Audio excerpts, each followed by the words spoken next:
that the first time you'd met Taylor? Yeah, it's fairly new, so I don't like to talk about it. It's just one of those things where, obviously everybody saw me. I was in the boxes with her, and it's just, another thing that's amped up my life. Yeah. What was she like? What was it? So you got to know her a little bit. Got to sit with a couple games. How was it? It was okay. Yeah. What if I told you that Taylor Swift's fairy tale engagement to Travis Kelce might actually be the beginning of her biggest nightmare? Before you click away in anger, hear me out. Because what I'm about to share with you will completely change how you see celebrity marriages. And it's based on cold, hard science that Hollywood doesn't want you to know. You see, while millions of Swifties are celebrating this engagement like it's the ultimate victory, there's a darker reality lurking beneath all those Instagram posts and magazine covers. And it's a reality that could potentially shatter everything Taylor has built over the past decade. If you are new here, don't forget to hit that subscribe button. Did you know over 90% of you watch without subscribing? It costs you nothing, but it makes a huge difference and helps us keep bringing you great content. Taylor Swift, the woman who has built an empire on love songs, heartbreak anthems, and fairy tale romance, is about to discover what millions of married women already know, but are too afraid to say out loud. Marriage isn't the happy ending she's been singing about for years. It's actually where the real problems begin. Now, I know what you're thinking. How dare you rain on Taylor's parade? But stick with me, because this isn't about being negative. This is about being real. And the reality is that science has proven something devastating about romantic love. It only lasts about 2 years. 2 years.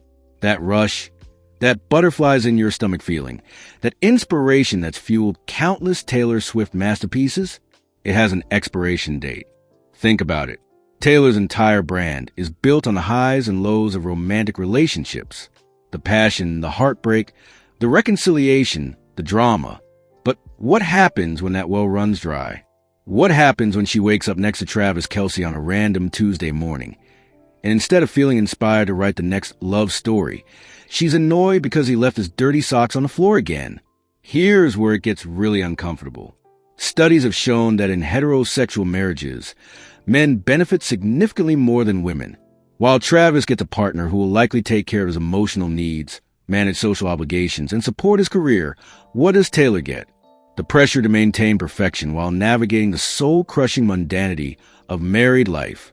And let's talk about what nobody wants to acknowledge. Single women are statistically happier than their married counterparts. Taylor Swift, at the peak of her career, with unlimited freedom, creativity flowing through her veins and the world at her feet, is about to voluntarily enter a situation that could diminish her happiness. Does that sound like a fairy tale to you? But here's where it gets even more terrifying for someone in Taylor's position. Her entire artistic identity is wrapped up in the emotional roller coaster of relationships. When that inevitable period hits, and it will hit, where marriage becomes about negotiating who takes out the trash, deal with each other's annoying habits, and the slow erosion of romance, what happens to her music? Imagine Taylor Swift trying to write a love song while she's in couples therapy, working through deal-breaking kinks in her marriage. Picture her attempting to capture that breathless feeling of new love when she's experiencing what one marriage expert calls mind-numbing irritation with her spouse. The woman who gave us Enchanted and Begin Again might find herself staring at a blank page, unable to access the emotional depths that made her a global phenomenon. And let's be brutally honest about something else. Taylor's relationships have always been public, dissected, analyzed, and turned into content. But marriage? Marriage is supposed to be private, intimate, real. How do you maintain the mystique and fantasy when you're dealing with the unglamorous reality of sharing a bathroom, compromising on every decision, and slowly watching the person you idealize reveal their most human, flawed characteristics? The cruel irony is that Taylor Swift has spent her career selling us a dream of perfect love, of finding the one, of happily ever after. But what happens when she discovers firsthand that even celebrity psychotherapist Esther Pearl warns that marriage is a lifetime of contradiction, and our litany of expectations is a grand setup for failure? Think about this for a moment. Taylor's most powerful songs have come from places of longing, heartbreak, and emotional turmoil. All Too Well, Ronan, Soon You'll Get Better. These masterpieces were born from pain, from uncertainty, from the raw edges of human experience. But marriage, especially a successful one, smooths out those edges.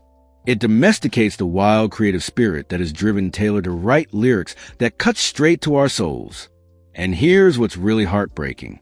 No amount of money, fame, or success can shield Taylor and Travis from the fundamental realities of marriage.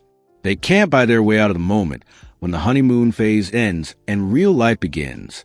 They can't hire someone to negotiate their personality differences or maintain that spark when it starts to fade. The woman who wrote, "I've got a blank space, baby, and I'll write your name," might soon discover that blank spaces become harder to fill when you're no longer chasing love, but maintaining it. The difference between inspiration and obligation is the difference between a masterpiece and mediocrity. But here's the most devastating part of all this. If Taylor's marriage follows a statistical pattern, if she becomes one of those women who discovers that the fairy tale doesn't survive the reality of daily life together, she'll face an impossible choice. Does she stay and potentially sacrifice the creative fire that made her who she is? Or does she leave and face the public scrutiny of another failed relationship? This time of marriage that millions of people invested in emotionally, the pressure alone could be crushing. Imagine trying to write authentic music about your relationship struggles when the entire world is watching, waiting to say, "I told you so," or "she's just not capable of lasting love." The woman who has always worn her heart on her sleeve might find herself having to choose between artistic authenticity and public image protection. And what about her legacy? Taylor Swift has been building toward this moment her entire career. The ultimate love story, the final chapter where she gets her happy ending. But what if that ending isn't as happy as we all hoped? What if the woman who taught us that love stories can have different endings discovers that her own doesn't live up to the fantasy? Look, I'm not saying Taylor and Travis are doomed. Maybe they'll be the exception. Maybe they'll navigate the inevitable challenges and come out stronger. Maybe Taylor will find new depths to explore musically within the framework of marriage. But the odds aren't in their favor. This isn't just about two people making a commitment. This is about an artist potentially sacrificing the very experiences that fuel her art for the sake of societal expectations and public pressure. So while everyone else is celebrating this engagement like it's the ultimate victory, maybe we should be asking different questions. Instead of "aren't they perfect together?" maybe we should be asking, what is Taylor potentially giving up? Instead of "when's the wedding?" maybe we should be asking, how will this change her music? Is that the first time you'd met Taylor?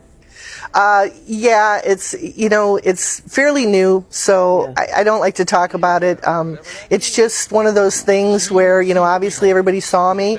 I was in the boxes with her, and yeah, it's just, another thing that's amped up my life. Yeah. What was she like? What was it? I mean, so you got to know her a little bit. Got to sit with a couple games. How was it? It was okay. Yeah. Because at the end of the day, Taylor Swift, the person, deserves happiness. But Taylor Swift, the artist, belongs to all of us. And if marriage means we lose a woman who could translate heartbreak into poetry and longing into symphonies, then maybe this fairy tale ending isn't as magical as it seems. The truth is, we're about to find out whether Taylor Swift can maintain her artistic edge while living the very dream she's been selling us for years. And honestly, I'm not sure any of us are ready for what that discovery might reveal. What do you think? Are we witnessing the end of Taylor Swift as we know her, or the beginning of a new chapter that could surprise us all? Let me know in the comments below. And don't forget to subscribe because this story is just getting started. And trust me, you don't want to miss what comes next.